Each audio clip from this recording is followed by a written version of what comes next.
नमस्कार। छत्तीसगढ़ कौशल्या भूमि में आप सभी का स्वागत है। मैं हूं आपके साथ प्रज्ञा मिश्रा। बुलेटिन की शुरुआत करेंगे बड़ी और अहम खबर के साथ। तो सबसे पहले बात कर लेते हैं रायपुर में मुख्यमंत्री विष्णुदेव साई की अध्यक्षता में मंत्रालय महानदी भवन में आयोजित मंत्रिपरिषद की बैठक में कई अहम निर्णय लिए गए। कैबिनेट ने छत्तीसगढ़ की षष्ठम विधानसभा के अष्टम सत्र के लिए राज्यपाल के अभिभाषण को मंजूरी दे दी। साथ ही वर्ष 2026-27 के बजट अनुमान को विधानसभा में प्रस्तुत करने के लिए छत्तीसगढ़ विनियोग विधेयक 2026 के प्रारूप को स्वीकृति प्रदान की गई है। कैबिनेट ने समर्थन मूल्य पर धान बेचने वाले किसानों को 3,100 रुपए प्रति क्विंटल की दर से अंतरराशि होली से पहले एक मुश्त देने का निर्णय लिया है। खरीफ विपणन वर्ष 2025-26 में 25.24 लाख किसानों से 141.04 लाख मीट्रिक टन धान खरीदा गया है। कृषक उन्नति योजना के तहत लगभग 10,000 करोड़ रुपए का भुगतान किया जाएगा, जिसमें कुल भुगतान राशि जो है वो 35,000 करोड़ रुपए से अधिक हो जाएगी।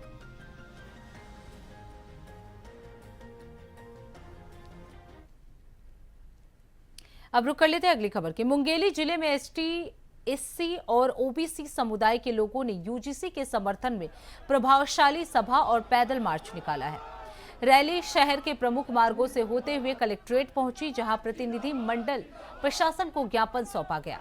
सभा को संबोधित करते हुए वक्ताओं ने कहा कि शिक्षा के साथ किसी भी प्रकार का समझौता ना हो तो छात्रों के हित में है और ना ही देश के भविष्य के लिए। उन्होंने उच्च शिक्षा व्यवस्था में पारदर्शिता, गुणवत्ता, जवाबदेही सुनिश्चित करने में यूजीसी की महत्वपूर्ण भूमिका पर जोर दिया है।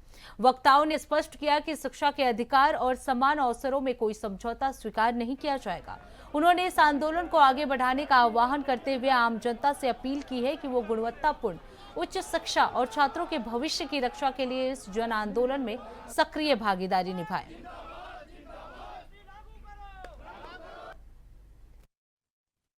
एसटी एससी ओबीसी एकता महासंघ जिला मुंगेली और मूल निवासी संघ के द्वारा एक डेलीगेशन आकर जिला कार्यालय में ज्ञापन दिया गया है, जिसमें मांग की गई है कि भारत सरकार के द्वारा विश्वविद्यालय अनुदान आयोग उच्च शिक्षा संस्थानों में समता के संवर्धन हेतु विनियमन 2026 के समर्थन में पूर्ण रूप से लागू करने के लिए ज्ञापन प्रदान किया गया में इन्होंने आवेदन किया था।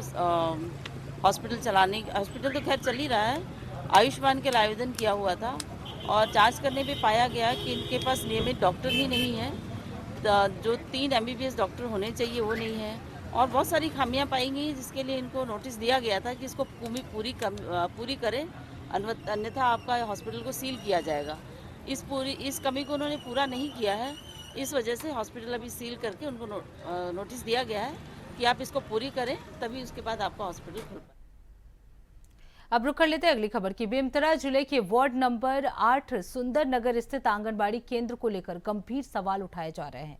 आरोप है कि आंगनबाड़ी कार्यकर्ता गोमती तंबोली के निजी मकान के एक छोटे कमरे में पिछले 10 से 12 वर्षों से केंद्र संचालित किया जा रहा है। उसी घर में उनका परिवार भी निवास करता है, जिससे बच्चों के बैठने और गतिविधियों के लिए पर्याप्त स्थान नहीं मिल पा रहा है। स्थानीय लोगों का कहना है कि ये व्यवस्था बच्चों की सुरक्षा और सुविधा के अनुरूप नहीं है। वहीं एकीकृत बाल विकास परियोजना विभाग ने पास के एक सार्वजनिक भवन में केंद्र स्थानांतरित करने के निर्देश दिए थे, लेकिन अब तक अमल नहीं हुआ है। सबसे गंभीर आरोप है कि ये रिकॉर्ड में बच्चों की संख्या वास्तविक उपस्थिति से 2-3 गुना अधिक दर्शाई गई है। मामले में जांच के संकेत मिले हैं और अब विभागीय कार्रवाई पर सबकी नजरें टिकी हुई हैं।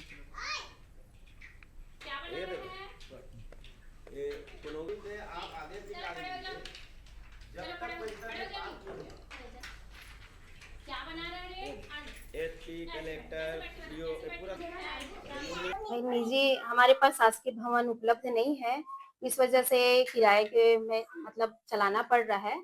हम तो सरकार से, विधायक से, पार्षद से, जनप्रतिनिधि से, सबसे हम अपने आंगनबाड़ी भवन के लिए हम गुहार लगा चुके हैं, क्योंकि 12 साल हो गया मेरे को इस काम में करते हुए। एक छोटा जगह में लगाना बहुत मुश्किल होता है। हमको शासकीय भवन हमको उपलब्ध करा दे तो हम बहुत अच्छे से अपना काम कर सकते हैं।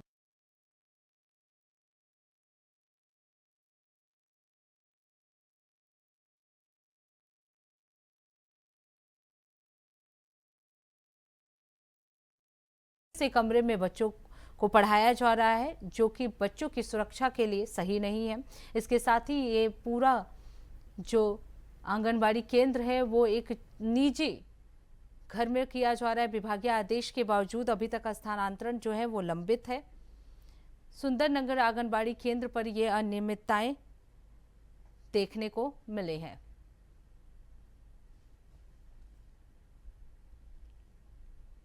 अब सीधे आपको ले चलते हैं देहरादून, जहां सीएम धामी ने चौड़ीकरण का शिलान्यास किया है। क्या कुछ कह रहे हैं, चलिए आपको सुनाते हैं। प्रदेश प्रवक्ता और सामने बैठे हैं बिल्कुल धरातल में लक्ष्मी अग्रवाल जी, बहन मंजू नेगी जी, कश्यप जी, हमारे सभी युवा साथी और धीरज गुलेरिया जी समेत सभी महानुभाव और पारंपरिक परिधानों में बड़ी संख्या में आई मेरी माताएं बहनें। सच में मुझे ऐसा लग रहा है कि मैं आज शिलान्यास के कार्यक्रम में नहीं आया हूं, मुझे लग रहा है आज मैं किसी उत्सव में आया हूं।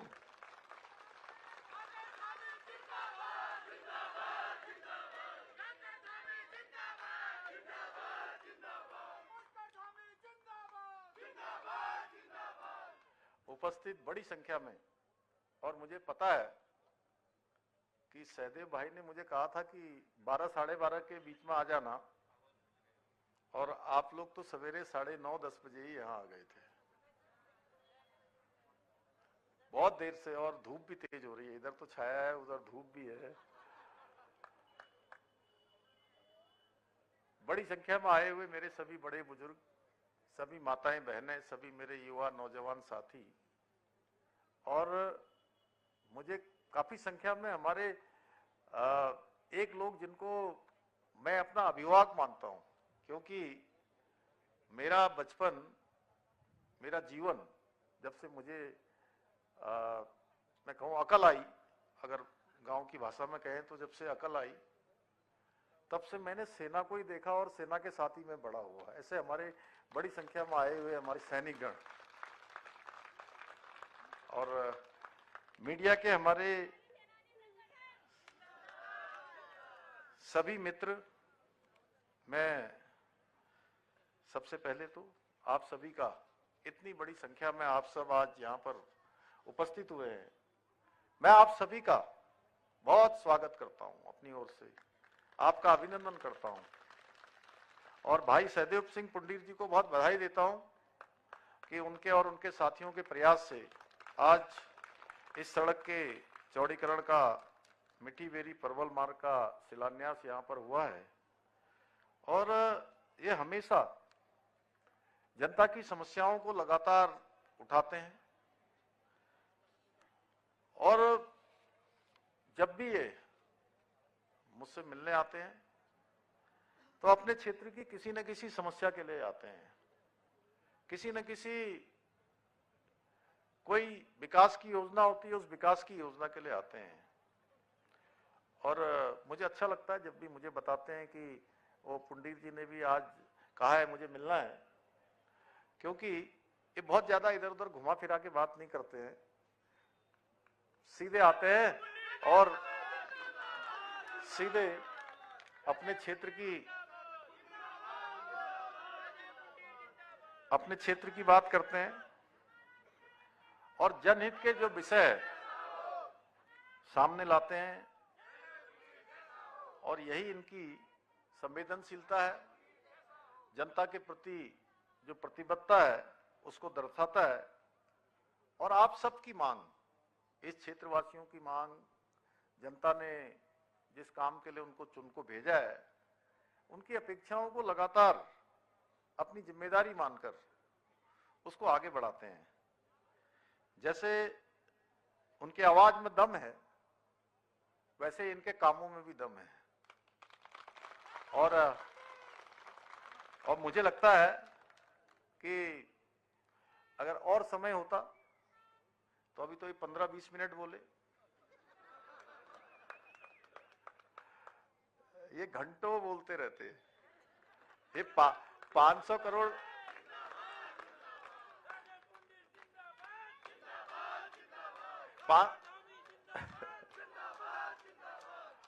500 करोड़ ये कम कह रहे हैं, अभी बहुत सारे प्रोजेक्ट और भी चल रहे हैं। इसी से जो हमारा ये पोंटा साहब को जोड़ने वाला जो नेशनल हाईवे है, ये भी आप ही के प्रोजेक्ट में शामिल है। तो ये संख्या अगर सब निकाली जाएगी तो ये हजारों करोड़ होगी। और बहुत सारी योजनाएं जो इन्होंने अभी दे रखी है वो सब स्वीकृत होने वाली हैं। मैं इसके लिए सभी क्षेत्रवासियों का बहुत धन्यवाद करता हूं। जितनी भी योजनाएं आई हैं विधायक जी के प्रयासों से, आप सबके सहयोग से ये स्वीकृत हुई हैं। लेकिन असली धन्यवाद के पात्र आप सब लोग हैं, क्योंकि आप लोगों ने ऐसा विधायक चुनकर भेजा है जो आपकी मांग को लगातार मनवा भी रहे हैं, लगातार स्वीकृति भी दे रहे हैं। और मेरे लिए भी आज बड़े हर्ष का विषय है कि मुझे आज ये मिट्टी बेरी परवल मार्ग के चौड़ीकरण के शिलान्यास के अवसर पर आप सबके बीच में आने का सौभाग्य प्राप्त हुआ है। और इस काम के हो जाने से निश्चित रूप से, जैसा अभी विधायक जी कह रहे थे कि अनेक यहाँ पर दुर्घटनाएं होती थी, मित्ता सिंह जी भी कह रहे थे, यशपाल जी भी कह रहे थे, तो उन सबको जो है उसका समाधान होगा, लोगों को सुविधा होगी और इस क्षेत्र के विकास को तेज गति प्राप्त होगी। भाइयों बहनों, आज आप सभी इस जनसभा में और 9:30-10 बजे से, और सच में धूप हो रही है, लेकिन मैं आपको बहुत प्रणाम करता हूं कि मैं देख रहा हूं, मैं ये सोच रहा था, कई बार मैं कार्यक्रमों में आता हूं तो शुरुआत में तो लोग रहते हैं, लेकिन जब धूप हो जाती है या बहुत देर हो जाती है तो सच है, कोई कहेगा कि जो है शुरू में जितने लोग थे उतने ही लोग लास्ट तक रहते हैं। मैं बिल्कुल सच बोलता हूं कि लास्ट तक लोग चले जाते हैं। वो मिलते हैं एक बार, उसके बाद कहते हैं कि अब वो दूर से भाषण सुन लेंगे, कहीं पेड़ के नीचे बैठ जाएंगे, कहीं छत के नीचे बैठ जाएंगे। आप भगवान सूर्य की सीधे सीधे आशीर्वाद लेकर जमे हुए हैं। मैं आपके धैर्य को भी सलाम करता हूं। और इतनी बड़ी संख्या में आप आए हैं, सच में इससे विधायक जी का हौसला बढ़ा होगा, हमारे मीता सिंह जी का बढ़ा होगा, हमारे सब पदाधिकारियों का बढ़ा होगा। मेरा हौसला 2 गुना नहीं, कई गुना बढ़ गया आप सबको देखकर।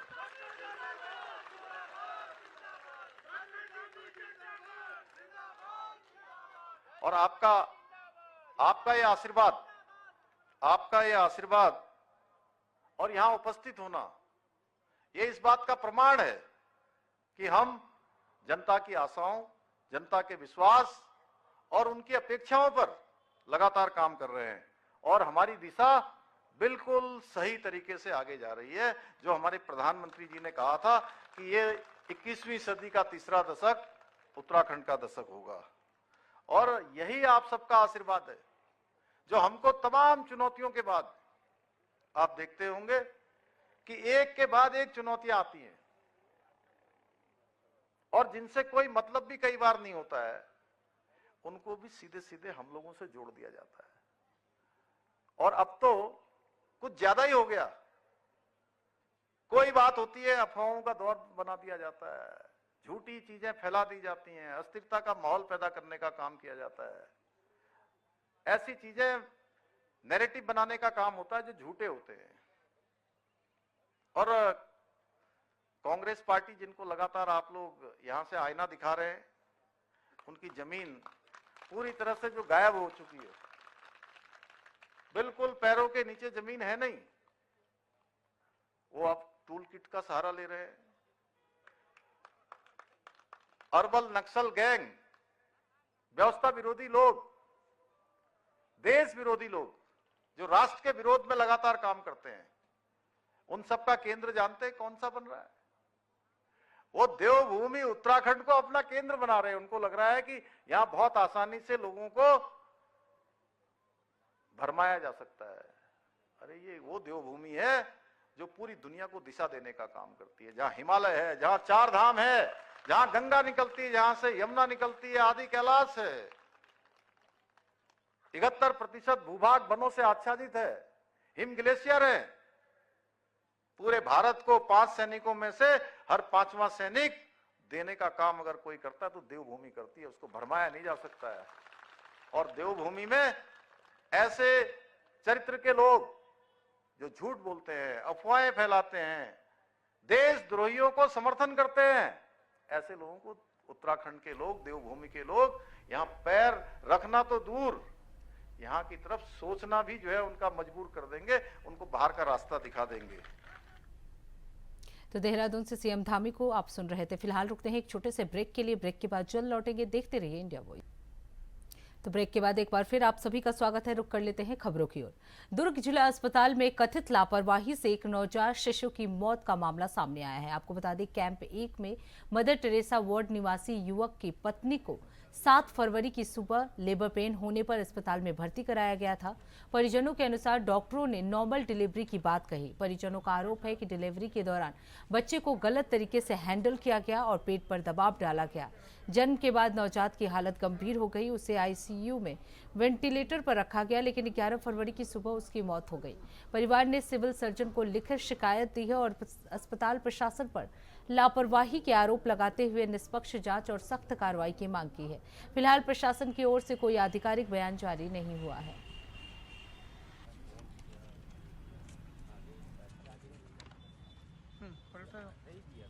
बच्चा एसएनसीयू में एडमिट था, उसके बाद में बच्चे की मौत हो गई है। जब बच्चा डिलीवरी हुआ था तो सांस लेने में दिक्कत हो रही थी, इस वजह से उनको वहाँ आईसीयू में, मतलब बच्चे वाला जो आईसीयू होता है उसमें शिफ्ट किया गया था। अब रुक कर लेते हैं अगली खबर की। बीजापुर जिले के भैरमगढ़ क्षेत्र स्थित विदेशी मदिरा दुकान में ओवरटेक शराब की बिक्री को लेकर गंभीर आरोप सामने आए हैं। आपको बता दें, स्थानीय नागरिकों का कहना है कि दारू भट्टी में कार्यरत मिथिलेश यादव और रमेश पांडा द्वारा शासन द्वारा निर्धारित दर से अधिक कीमत पर शराब बेची जा रही है। ग्रामीणों और आदिवासी उपभोक्ताओं का आरोप है कि उनकी मजबूरी का फायदा उठाकर अतिरिक्त राशि वसूली जा रही है, जबकि दुकान परिसर में सरकारी दर सूची स्पष्ट रूप से प्रदर्शित किया गया है। इस कथित गड़बड़ी को लेकर क्षेत्र में नाराजगी बढ़ती जा रही है। स्थानीय लोगों ने आबकारी विभाग और जिला प्रशासन से मामले की निष्पक्ष जांच कर दोषियों के खिलाफ सख्त कार्रवाई की मांग की है। बताया जा रहा है कि इस संबंध में जिला आबकारी अधिकारी को भी नोटिस दिया गया है। अब रुक कर लेते हैं अगली खबर की। गौरेला पेंड्रा मरवाही जिले में पशु तस्करी का एक बड़ा मामला सामने आया है। आपको बता दें, मरवाही पुलिस ने सालेह कोटा इलाके में घेराबंदी कर 70 भैंसों के तस्करों के चंगुल से छुड़ाया है। जानकारी के अनुसार भैंसों का ये झुंड मुंगेली से पहाड़ी रास्तों के जरिए मध्य प्रदेश ले जाया जा रहा था। वहीं सूचना मिलते ही मरवाही थाना पुलिस ने त्वरित कार्रवाई करते हुए इलाके में नाकेबंदी की और सिलाह कोटा में पशुओं को पकड़ लिया। मौके पर मौजूद लोगों से पूछताछ करने पर पशु परिवहन संबंधित कोई वैध दस्तावेज प्रस्तुत नहीं किया जा सका, न ही कलेक्टर की अधिसूचना के तहत अनुमति पत्र और न ही अंतर्राज्यीय सीमा पार करने के कागजात पाए गए। पुलिस ने इस मामले में 3 आरोपियों को गिरफ्तार कर पशु क्रूरता अधिनियम के तहत मामला दर्ज किया है। वहीं 2 आरोपी अभी मौके से फरार हो गए हैं, जिनकी तलाश में पुलिस लगातार दबिश दे रही है। जा रहे हैं जिसपे जाके अपन गवाह के साथ जाके उसको रेड किया। रेड करने पर हमें वहाँ पर 70 नग जो है वो भैंसा जो है वो प्राप्त हुआ। इनसे हमने दस्तावेज मांगा, तब इनके पास दस्तावेज जो होना था, जो कलेक्ट्रेट का खास करके जब भी अंतर्राज्यीय सीमा पार कराते हैं तो उसमें जो होना था वो दस्तावेज नहीं मिला। साथ में 7 दिवस से इन लोग मारते पीटते खेलते हुए जा रहे थे, पैदल भागते हुए, जिसपे इनका मेडिकल रिपोर्ट में नहीं मिला था। जिस आधार पर पुलिस जो है उनके विरुद्ध जो है आरोपी हरिलाल राठौर, दिनेश कश्यप, रतन सिंह गौड़ के खिलाफ जो है 4-6-10 पशु क्रूरता अधिनियम की आगे कार्रवाई कर रही है। इसमें मुख्य और जो आरोपी हैं गोकुल प्रसाद कश्यप जो लोरमी का रहने वाला है, और लल्ला प्रसाद वासुदेव ये पनकोटा बुढ़ापार का रहने वाला है। ये अभी अब रुक कर लेते हैं अगली खबर की। गौरेला पेंड्रा जिले के पेंड्रा थाना क्षेत्र के अंतर्गत पनकोटा गांव में एक प्रेमी जोड़े द्वारा फांसी लगाकर आत्महत्या करने का मामला सामने आया है। आपको बता दें, घटना से गांव में सनसनी फैल गई है। बताया जा रहा है कि दोनों शादी करना चाहते थे, लेकिन कम उम्र के कारण परिजन विवाह के लिए तैयार नहीं थे। इसी बात से आहत होकर उन्होंने ये कदम उठा लिया। जानकारी के अनुसार पहले युवती ने आत्महत्या की, इसके बाद युवक ने भी घर के पास स्थित नीलगिरी प्लॉट के एक पेड़ पर फंदा लगाकर जान दे दी। ग्रामीणों के मुताबिक दोनों पिछले 3 महीनों से गांव में एक ही घर में साथ रह रहे थे।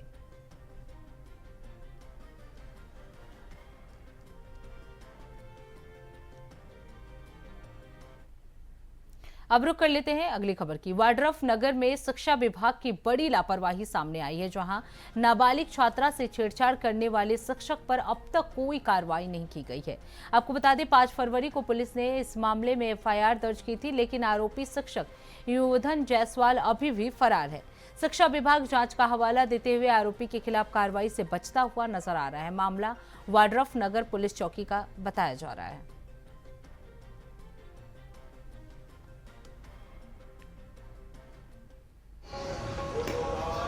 कि वाड्रफ नगर में आके एक शिकायत दर्ज कराई थी कि वहाँ जो प्राचार्य हैं उनके द्वारा वेट टच किया गया है, जिस पर तत्काल पुलिस संज्ञान लिया और पुलिस ने एफआईआर पंजीबद्ध कर लिया है। और जैसे ही एफआईआर पंजीबद्ध किया है, आरोपी अपना मोबाइल स्विच ऑफ करके फरार है, उसकी तलाश की जा रही है और बहुत जल्द ही हम आरोपी को गिरफ्तार कर लेंगे। अब रुक कर लेते हैं अगली खबर की। शिवनारायण में चल रहे विशाल माघी मेला में एक दर्दनाक हादसा हो गया है, जब झूले का कुर्सी टूटकर 2 युवतियों पर गिर गया। ये दोनों युवतियां जांजगीर चांपा जिले के ग्राम मालदा की रहने वाली थी। दुर्घटना के बाद अफरा तफरी का माहौल बन गया और घायल युवतियों को शिवरी नारायण के शबरी अस्पताल में भर्ती कराया गया है, जहां एक युवती की हालत गंभीर होने पर उसे बिलासपुर रेफर कर दिया गया।